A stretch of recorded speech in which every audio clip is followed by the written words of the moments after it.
Hello friends, welcome to life long education ધોરણ 11 physics પ્રકરણ number 3 સુરેખ પથ પર ગતિ। ગયા લેક્ચરની અંદર આપણે ગતિ અને તેના લગતા કેટલાક પાયાની બાબતો જે છે ગતિશાસ્ત્ર વિશેનો કાઇનેમેટિક્સ છે, ડાયનેમિક્સ છે, ત્યાર પછી ગતિના અલગ અલગ પ્રકારો જેમ કે સુરેખ પથ પર ગતિ છે, આંદોલિત ગતિ છે, વર્તુળમય ગતિ છે, અનિયમિત ગતિ છે, સમતલમાં ગતિ, આવા પ્રકારો વિશેની કેટલીક બેઝિક માહિતીઓ મેળવી।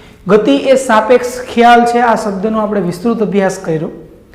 આ લેક્ચરની અંદર આપણે ગતિની સમજૂતી મેળવવા માટે ના કેટલાક એને પરિભાષિત કરતા શબ્દો છે, એટલે કે કણ છે, નિર્દેશ ફ્રેમ છે, સંદર્ભ બિંદુ છે, પથ લંબાઈ છે, સ્થાનાંતર છે, આમના વિશેનો થોડોક વિગતે અભ્યાસ આપણે આ લેક્ચરની અંદર કરીશું। તો શરૂઆત કરીએ। સૌથી પહેલા સમજીએ કે કણ એટલે શું। વિદ્યાર્થી મિત્રો, કણ કોઈ પણ ગતિ કરતી વસ્તુ જે છે એમને આપણે કણ તરીકે દર્શાવી શકીએ। કારણ કે આમ જુઓ, ભાઈ ગતિ કરતી વસ્તુ તમે જોવા જાવ તો માની લો કે અહીંયા કોઈ એક વસ્તુ છે, પદાર્થ છે, બરાબર। આ પદાર્થ માનો કે આ દિશામાં અમુક ઝડપથી જે છે એ ગતિ કરે છે। હવે સમજી લ્યો કે ભાઈ આ પદાર્થ છે, આની અંદર તો એવા અસંખ્ય કણો હશે, બરાબર। આપણે બધાની ગતિનો અભ્યાસ કરવો હશે, પરંતુ જો આ કણો સમય સાથે એના સ્થાનમાં થતો ફેરફાર છે એ એક સરખો હોતો હોય, આ બધા જ કણોનો સમય સાથે સ્થાનમાં જે ફેરફાર થાય એ એક સરખો હોય, મતલબ કે અહીંયા જે એક કણ છે, અહીંયા જે કણ છે, અહીંયા કણ છે, અહીંયા કણ છે, અહીંયા કણ છે, આ બધા કણો એક સરખા સમયમાં એક સરખું જ અંતર જો કાપતા હોય અને એ અંતર જે છે એ આ જેટલું આખો પદાર્થ અંતર કાપે એટલું અંતર હોય, તો ત્યારે આ પદાર્થની ગતિનું વર્ણન કરવા માટે આમાંના કોઈ પણ એકાદા કણને હું સંદર્ભ તરીકે લઈ શકું અને આ એક જ ગતિ, આ એક જ કણની ગતિ જે છે એ એક જ કણની ગતિને હું વર્ણવી શકું। એનું કારણ શું કે ભાઈ આ જેવી રીતે ગતિ કરશે આ કણ, એવી જ રીતે આ કણ ગતિ કરશે, એવી જ રીતે આ કણ ગતિ કરશે, એમ સમગ્ર પદાર્થની અંદર જેટલા કણો છે એ બધા જ કણો આની જેવી ગતિ થતી હશે એવી રીતે ગતિ કરશે। એટલે બધાની અલગ અલગ ગતિનો અભ્યાસ કરવાને બદલે આપણે આખો સમગ્ર પદાર્થ જે છે એને હું એક કણની ગતિ તરીકે દર્શાવી શકું।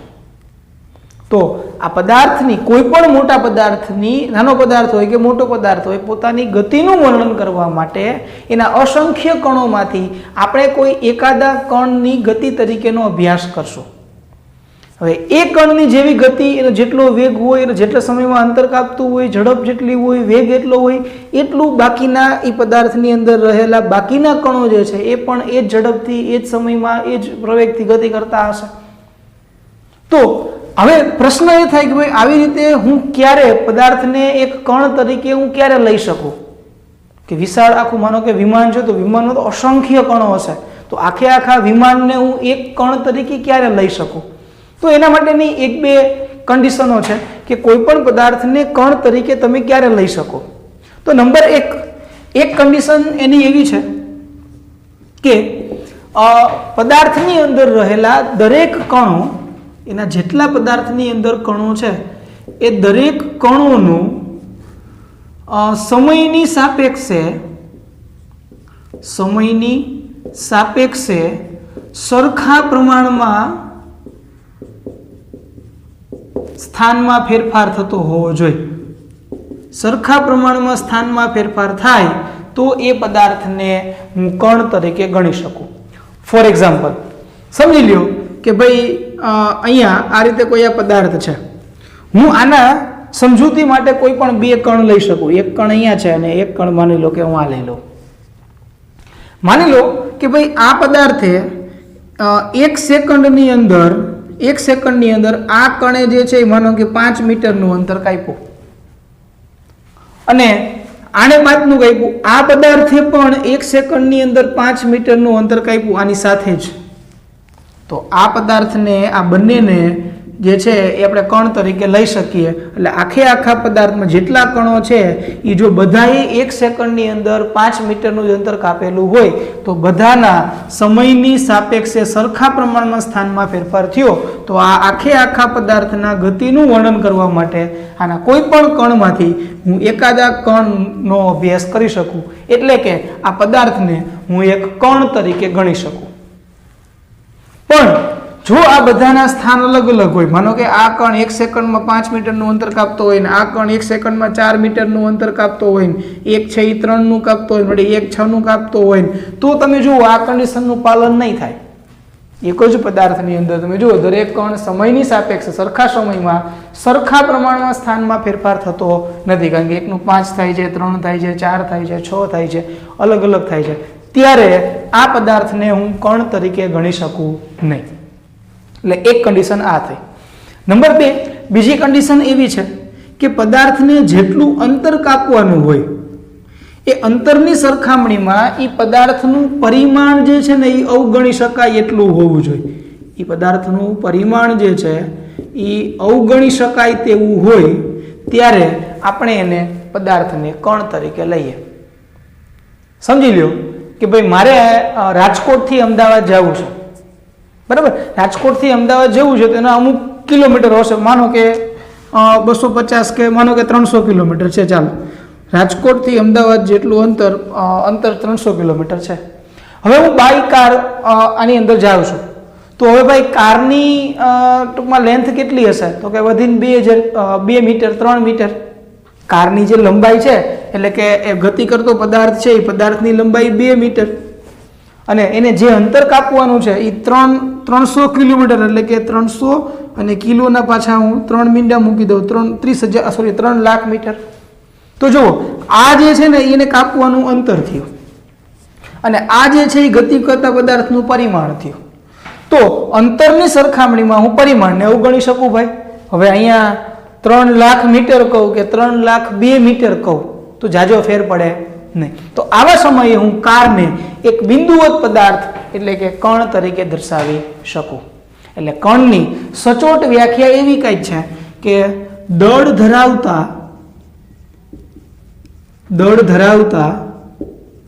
બિંદુવત પદાર્થને કણ કહે છે. આ જે છે એ કણની સચોટ વ્યાખ્યા થઈ. ચાલો, ક્લિયર? ઓકે, હવે આપણે નેક્સ્ટ વાત કરીએ નિર્દેશ ફ્રેમ.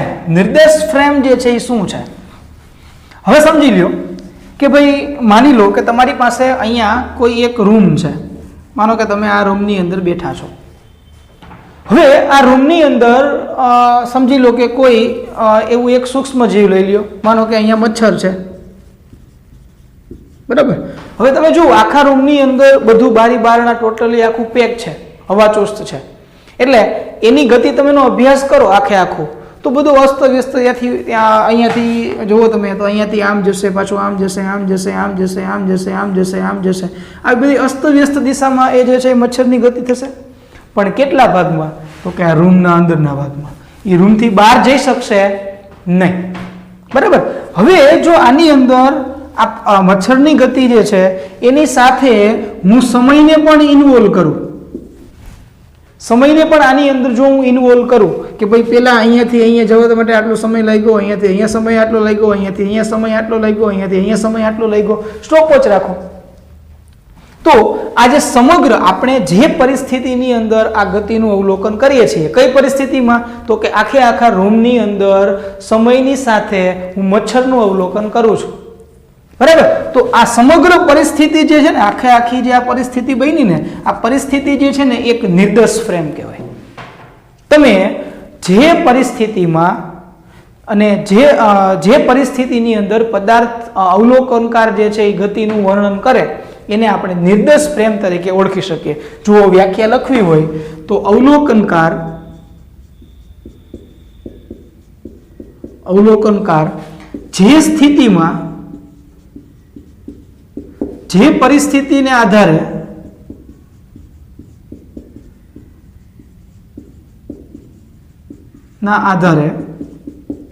ગતિનું અવલોકન કરે જે સ્થળેથી જે પરિસ્થિતિના આધારે ગતિનું અવલોકન કરે તેને નિર્દેશ ફ્રેમ કહે છે. જો અહીંયા સ્થળ કયું થયું તો કે આખો એક રૂમ. પરિસ્થિતિ કઈ છે તો કે રૂમ આખું પેક છે, એની અંદર સમય છે અને મચ્છર ગતિ કરે છે, એ પરિસ્થિતિ થઈ. તો આના આધારે આખું અવલોકન કરે છે. તો આ સમગ્ર આખી રૂમ સહિતની આખી ઘટના જે છે, આખી જે પદાર્થ ગણો તમે એને નિર્દેશ ફ્રેમ તરીકે એને ગણી શકો. ઘણીવાર નિર્દેશ ફ્રેમ તરીકે નાનામાં નાનો કણ પણ હોઈ શકે અને કોઈ વિશાળ પૃથ્વી જેવો પદાર્થ પણ હોઈ શકે. હું માની લો કે અહીંયા ઊભો છું અને બાજુમાં વૃક્ષનું અવલોકન કરું છું તો મને વૃક્ષ સ્થિર દેખાય છે. તો અહીંયા આજે મેં ગતિનું વર્ણન કર્યું કે ભાઈ વૃક્ષ સ્થિર છે, હું સ્થિર છું, તો આ મેં પૃથ્વીની સાપેક્ષે આખું અવલોકન કર્યું. તો પૃથ્વી સ્થિર છે, તો પૃથ્વી જે છે એ આખી એક નિર્દેશ ફ્રેમ થઈ. તમે ક્લાસની અંદર બેઠા છો, બેન્ચ ઉપર બેઠા છો, ઘરે ટેબલ પર બેઠા છો, બરાબર, કે સેટી ઉપર બેઠા છો, તો તમે સેટીનું અવલોકન કર્યું. તો તમારે સેટીનું અવલોકન કરવા માટે તમે નિર્દેશ ફ્રેમ કોઈ પણ પસંદ કરી શકો. તમને એમ થાય કે તમે જે રૂમમાં બેઠા છો એ રૂમ તમારે નિર્દેશ ફ્રેમ તરીકે રાખવી છે, તો એ રૂમ, સેટી અને તમે એક નિર્દેશ ફ્રેમ થયા. માનો કે તમને એમ થાય મારું આખું ઘર જે છે, મારી આખી સ્કૂલ જે છે એ મારે નિર્દેશ ફ્રેમ તરીકે રાખવી છે, તો તમે એની અંદર હો તો તમે સ્થિર બેઠા હો તો સ્કૂલ જે છે એ તમારી નિર્દેશ ફ્રેમ થઈ. તમને એમ થાય કે આપણે આખી પૃથ્વીને નિર્દેશ ફ્રેમ તરીકે રાખવી છે, તો નિર્દેશ ફ્રેમ આખી પૃથ્વી થઈ ગઈ. તમારે ગતિનું વર્ણન કરવા માટે તમે નિર્દેશ ફ્રેમ છે એ કોઈ પણ પ્રકારની રાખી શકો. સરળતા ખાતર અને તમામ પ્રકારની ગતિઓનો અભ્યાસ વ્યવસ્થિત થઈ શકે એટલા માટે નિર્દેશ ફ્રેમ જે છે ને એ 3 અક્ષો અહીંયા આપણે પસંદ કરીશું. 3 અક્ષો. આ અક્ષોની ખાસિયત એવી છે કે ત્રણેય અક્ષો એકબીજાને લંબરૂપે છે અને અનંત સુધી વિસ્તરેલી છે. આવી આપણે કાલ્પનિક 3 અક્ષોની વાત કરીશું. આ 3 અક્ષો એને હું x અક્ષ, y અક્ષ અને z અક્ષ કહી દઉં. x અક્ષ, y અક્ષ અને z અક્ષ. જુઓ 3 એકબીજાને જે લંબ અક્ષો છે એ લંબ અક્ષો બનાવવાનો આપણે પ્રયત્ન કરીએ તો આપણને કઈ રીતે મળશે. જુઓ, માની લો કે ભાઈ આ જે છે એ x અક્ષ, બરાબર, આ જે છે એ માની લો કે y અક્ષ, x અક્ષ, આ y અક્ષ, અને ત્રીજી જે z અક્ષ છે એ તમારા મોબાઈલની સ્ક્રીનને લંબ રૂપે એટલે કે બહાર તરફ આવતી અથવા તો અંદર તરફ જતી દિશામાં હશે. એટલે આખું 3D માં થશે. એને હું અહીંયા આ રીતે માનો કે દર્શાવું છું. આ જે છે એ z અક્ષ, આ તમારી સ્ક્રીનની બહાર તરફ આવતી અક્ષ છે, z અક્ષ છે એ, બરાબર. હવે આ ત્રણેય અક્ષ જે છે એ જે જગ્યાએ ભેગી થાય ત્યાંથી આપણે કોઈ પણ પદાર્થનું સ્થાન બતાવીએ. આને આપણે ઉગમ બિંદુ O કહીએ.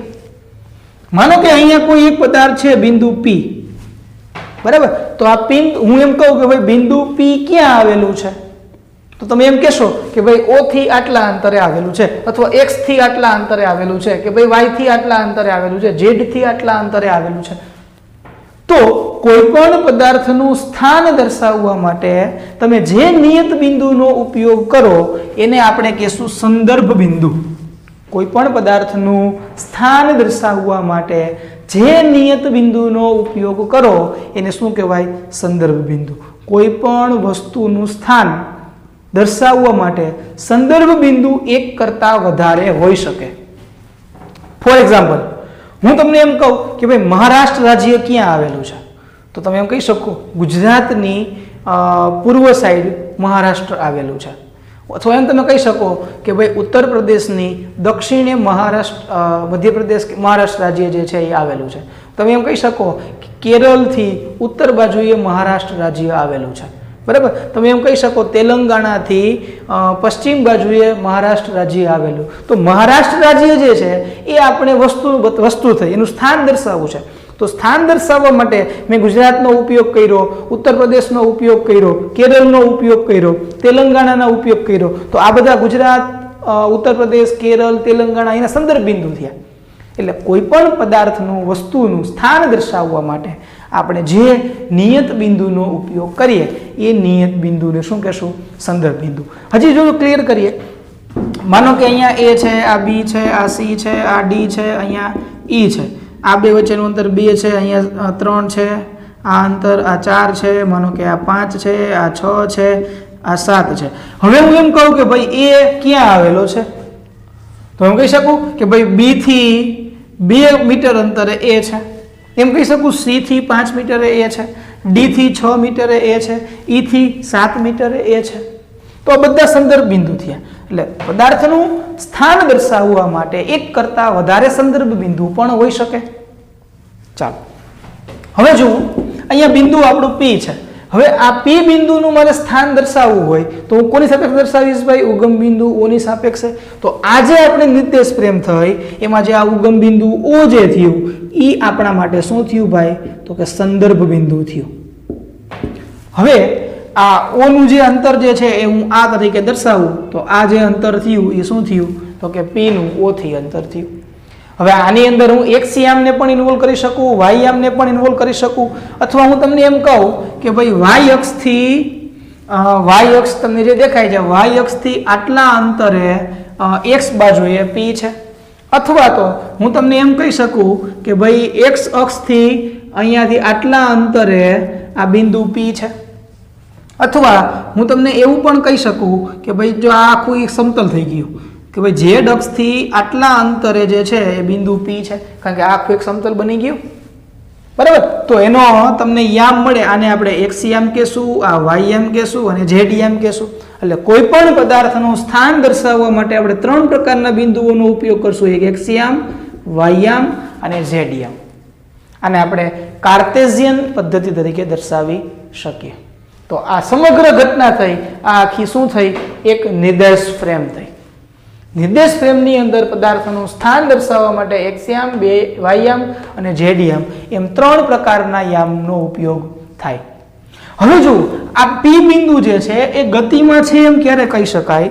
તો કે સમયની સાથે જો 3 યામ જે છે 3 યામમાંથી કોઈ એકાદા યામની અંદર ફેરફાર થતો હોય તો આ બિંદુ પી ગતિમાં છે એવું કહી શકાય. માનો કે અત્યારે અહીંયા જ છે, ફોર એક્ઝામ્પલ કે આ રીતે માનો કે આમ આવે તો એક્સ યામ નો ઈ જ રહે, વાય યામ નો ઈ જ રહે, ઝેડ યામ ચેન્જ થાય.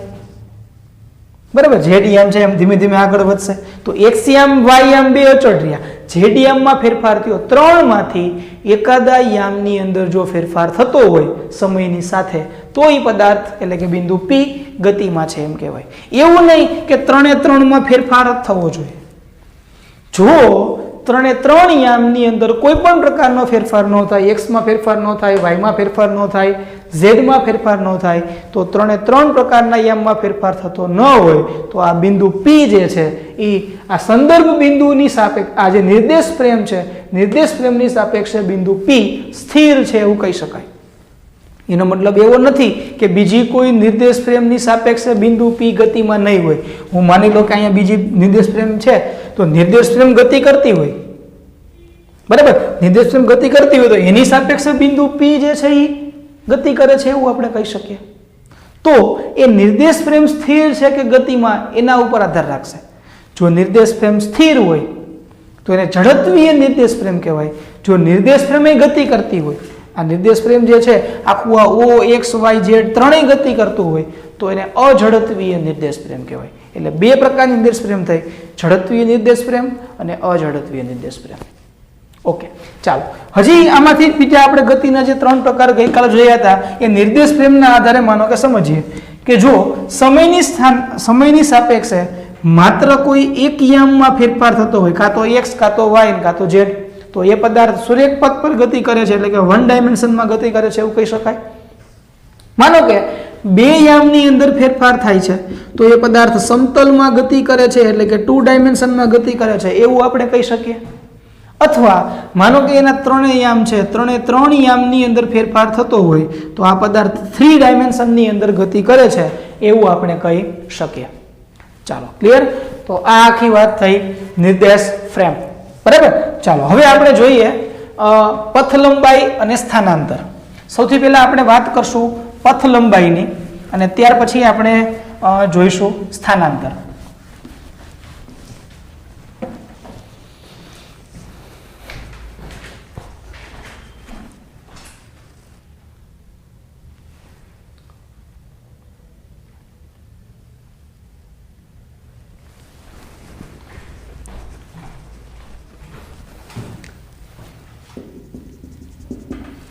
ચાલો સૌથી પહેલા જોઈએ ભાઈ પથ લંબાઈ. જુઓ પથ લંબાઈ શું છે તો કે પદાર્થ જે માર્ગે ગતિ કરે, એ વ્યાખ્યા લખું છું કે કોઈ પણ પદાર્થ જે માર્ગે એ ગતિ કરે તે માર્ગની જે લંબાઈ હોય, એ જે માર્ગે ગતિ કરેલો હોય એ જે માર્ગની લંબાઈ હોય એ લંબાઈને શું કહેશું આપણે ભાઈ તો કે પથ લંબાઈ તરીકે ઓળખીએ. પથ લંબાઈ કહે છે મૂળ પદાર્થ કેટલું અંતર કાપે છે એ કાપેલા અંતરને આપણે શું કહેશું ભાઈ તો કે પથ લંબાઈ. પદાર્થે કાપેલું અંતર એટલે પથ લંબાઈ. ચાલો એમાં એટલું બધું ડિફરન્સ છે નહીં. હવે વાત કરીએ સ્થાનાંતર. સ્થાનાંતર શું છે તો કે સમયની સાપેક્ષે પદાર્થના સ્થાનમાં થતા ફેરફારને સમયની સાપેક્ષે કોઈ પણ પદાર્થના સ્થાનમાં થતા ફેરફાર જે હોય એ સ્થાનમાં થતા ફેરફારને આપણે સ્થાનાંતર કહીએ છીએ. જો સ્થાનાંતર જે છે એ થોડોક અઘરો શબ્દ છે. જો સિમ્પલ આપણે એક્ઝામ્પલ આપીએ આનું. માની લો કે ભાઈ અહીંયા એક બિંદુ A છે અને અહીંયા એક બિંદુ B છે, બરાબર. બે અલગ અલગ સ્થળ છે. આ સ્થળ A છે અને સ્થળ B છે. આ બે વચ્ચેનો ભેદ શું છે આપણે સમજીએ. હવે મારે A થી B બિંદુએ જવું છે, તો ભાઈ A થી B બિંદુએ જવા માટેના માર્ગ કેટલા?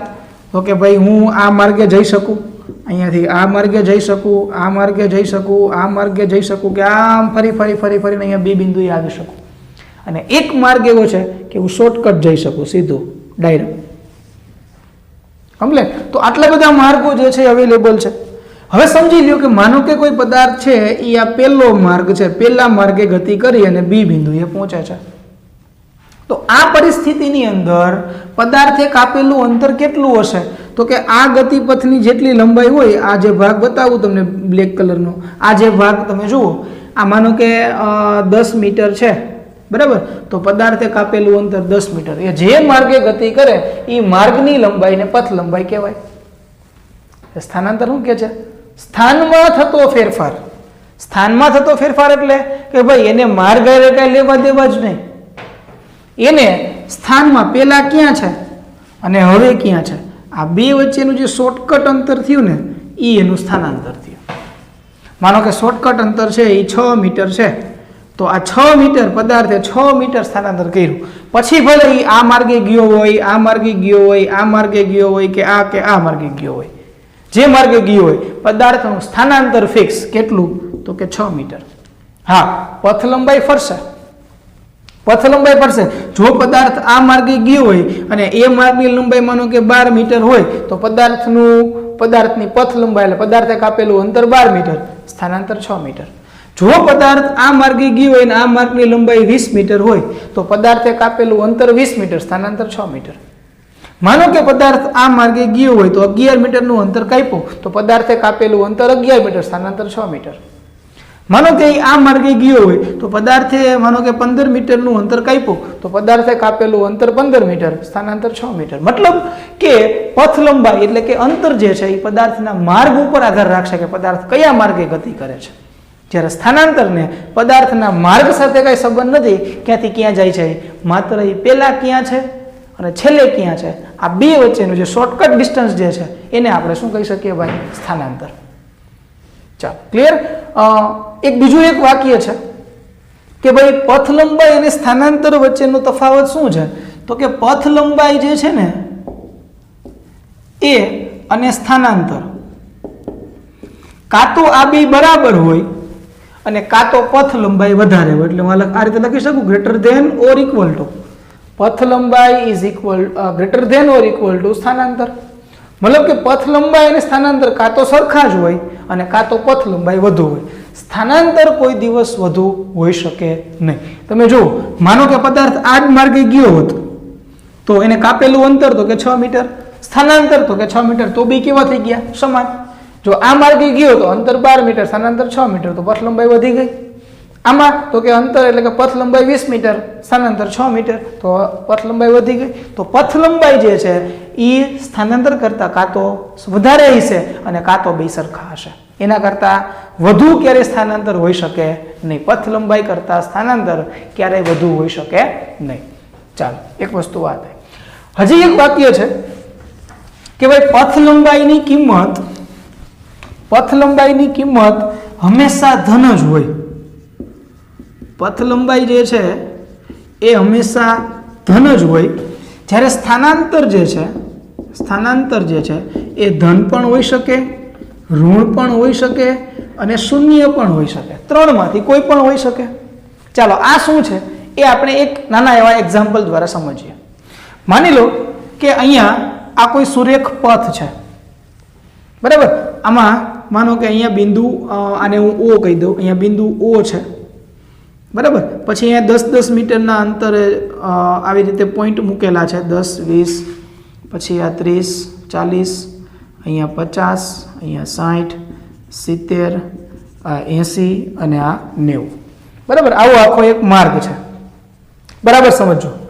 હવે કોઈ પદાર્થ અત્યારે બિંદુ ઓ ઉપર છે, બરાબર. બિંદુ ઓ ઉપર અત્યારે પદાર્થ છે, એ સુરેખ માર્ગ ઉપર ગતિ કરે છે અને બિંદુ અહીંયા એ આવે છે, એ બિંદુ 30 ઉપર છે, બરાબર. તો જ્યારે એ ઉપર હોય ત્યારે પદાર્થે કાપેલું અંતર, તો કે માર્ગ એક જ છે. કેટલું અંતર માર્ગનું? તો કે 30 મીટર. તો પદાર્થે કાપેલું જે અંતર જે છે એ કેટલું થયું? તો કે 30 મીટર. પદાર્થે કરેલું સ્થાનાંતર જે છે એ કેટલું? તો કે એમાં પહેલો પોઈન્ટ ક્યાં છે? તો કે 0. છેલ્લો પોઈન્ટ ક્યાં છે? તો કે એ. બે વચ્ચેનું શોર્ટકટ અંતર કેટલું? તો કે એ 30 જ છે. ક્યારે? તો કે એ ઉપર હતો ત્યારે. કમ્પ્લીટ. હવે માની લો કે એ અહીંયા એ ઉપરથી બી બિંદુએ પહોંચે છે, તો ટોટલ ઓ એ થી ગણવશું આપણે. પદાર્થે કાપેલું કુલ અંતર ઓ થી કેટલું? તો કે ઓ થી પહેલા એ ગયો એટલે 30 મીટર થયું, પછી એ થી બી થયું એટલે કે 10, 20 અને 30 એ થયું, તો 30 ને 30 કેટલું મીટર થયું? તો કે 60 મીટર પદાર્થે કાપેલું અંતર થયું. સ્થાનાંતર કેટલું? સ્થાનાંતરની અંદર એ ગયો, બી ગયો, સી ગયો, હોય નો ગયો એ કાંઈ જોવાનું નહીં. સીધું શું જોવાનું? પહેલા પોઈન્ટ, પહેલા ક્યાં હતો? ઓ એ. હવે ક્યાં છે? તો કે બી. બે વચ્ચેનું લઘુત્તમ અંતર કેટલું? તો કે 0 થી 60 એટલે 60 મીટર થયું સ્થાનાંતર. ઓકે. હવે માની લો કે એ બિંદુ સી એ આવે છે, બિંદુ ઓ થી એ થી બી અને બી થી પાછો સી એ આવે છે. તો પદાર્થે કાપેલું અંતર કેટલું થશે? બરાબર સમજો. જો ઓ થી એ માં કાપેલું અંતર તો કે 30, એ થી બી માં કાપેલું અંતર તો કે 30, બી થી સી માં કાપેલું અંતર એટલે બીજું 20 એડ કરવાનું એટલે 30 ને 30 60, અહીંયાથી આમ 70 અને 80. પદાર્થે કાપેલું અંતર જે છે એ કેટલું થઈ ગયું? તો કે 80 મીટર. સ્થાનાંતરને અને માર્ગને કાંઈ લેવા દેવા નહીં. પહેલો પોઈન્ટ અને છેલ્લો પોઈન્ટ તમે જુઓ, પહેલા ઓ એ હતો, હવે સી એ આવી ગયો. બે વચ્ચેનું લઘુત્તમ અંતર તમે જુઓ 40 છે, તો પદાર્થે કરેલું સ્થાનાંતર 40 મીટર. પદાર્થે કરેલું સ્થાનાંતર કેટલું આવ્યું? 40 મીટર. માની લો કે ભાઈ હવે એ પહોંચી ગયો અહીંયા ડી બિંદુ છે, ડી એ, બરાબર. અહીંયા આપણે બી ની વાત કરી, સી ની, અને હવે હું ડી ની વાત કરું. પદાર્થ ડી માં કેટલું અંતર કાપશે? તો જુઓ, અંતર કાપેલું અંતર ગોતવાનું, પથ લંબાઈ ગોતવાની. તો ઓ થી સી નું તો કેટલું હતું? 80, 90, 100, 110 અને 120. ડી બિંદુ સુધી પહોંચે ત્યારે એને 120 મીટર જેટલું અંતર કાપેલું હશે. સ્થાનાંતર માર્ગ કઈ લેવા દેવા નહીં. પહેલા ક્યાં હતો? ઓ એ, હવે ક્યાં આવી ગયો? ડી એ.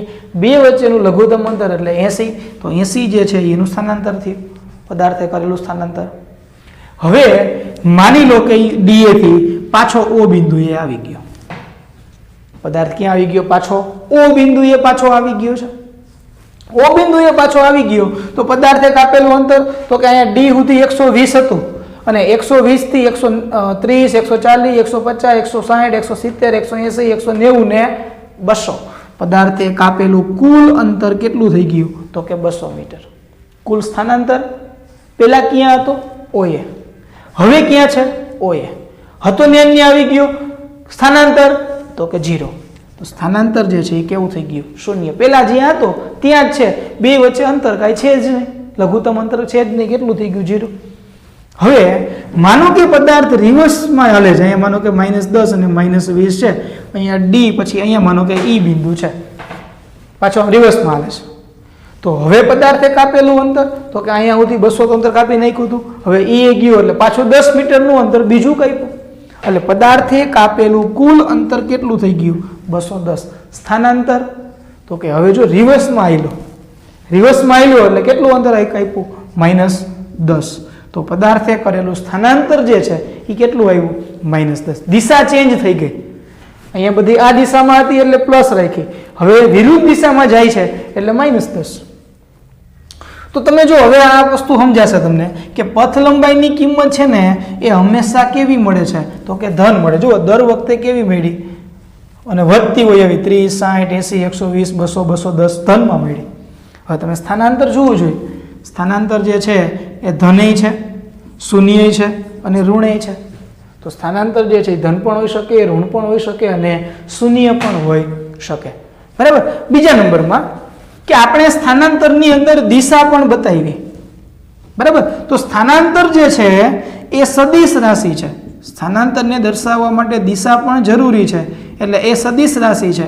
અને અંતરને દર્શાવવા માટે દિશાની કઈ આવશ્યકતા છે નહીં, એટલે એ જે છે એ અદિશ રાશિ થઈ. સ્થાનાંતર સદિશ રાશિ, અંતર જે છે એ અદિશ રાશિ. ચાલો, આ સદિશ રાશિ અને અદિશ રાશિ શું છે, અને એના પછી આગળના પોઈન્ટની અંદર વેગ શું છે, ઝડપ શું છે, એમની વિગતે વાત હવે પછીના નેક્સ્ટ લેક્ચરની અંદર કરશું. તો ત્યાં સુધી વિડીયો જોતા રહો. All the best.